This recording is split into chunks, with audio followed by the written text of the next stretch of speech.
Welcome back to Innovative History. Today we're traveling back to the 1600s, the Exploration Age, back when brave sailors sailed across vast oceans in tiny wooden ships alongside whales and dreams of new worlds. Today's journey focuses on a man named Henry Hudson.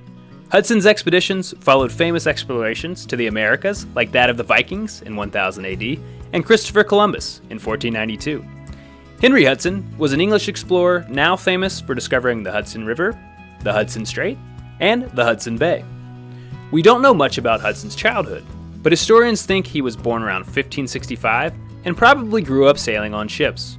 He was also taught to read, write, and perhaps navigate maps as a child.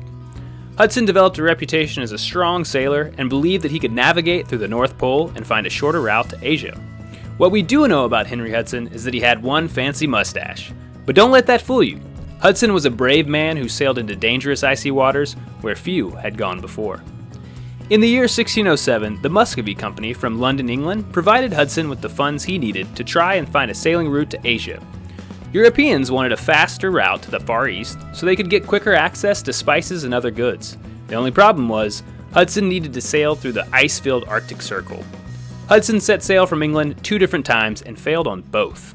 Thick ice forced him to turn back.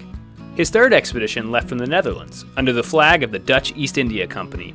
Storms blocked his path, so he and his crew decided to sail for the New World, America, and try to find the Northwest Passage, which John Smith had hypothesized to exist. Keep in mind that Hudson's journey wasn't easy. His voyages took him farther north than the doomed Titanic, which would eventually hit an iceberg and sink. Hudson's third journey was a success in many ways. He sailed to what we now know as New York City. Having sailed up the Hudson River and past what would one day be the Big Apple, Henry Hudson claimed the land for the Dutch, but he would never return to the Netherlands. On his journey home, Hudson was stopped in Britain, where the British asked him to take one more voyage to find the Northwest Passage. Hudson and his son John, along with a small crew, set sail on the Discovery in the year 1610. They sailed to the northern part of Canada and into a large bay. They didn't find the route that would take them to Asia. Hudson's crew eventually grew tired of sailing in the cold ocean waters, and before they could return home, a mutiny was led against Hudson. He and his son never made it back to England. They were set adrift in a small boat and never seen again. Even today, no one knows what happened to these men.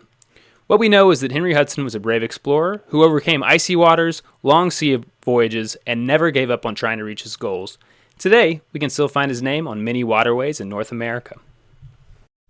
Have or know an amazing teacher? Want that teacher to be recognized? Apply to have them featured in an Innovative History video. That's right, we'll create a cartoon of your teacher and drop them directly into a video.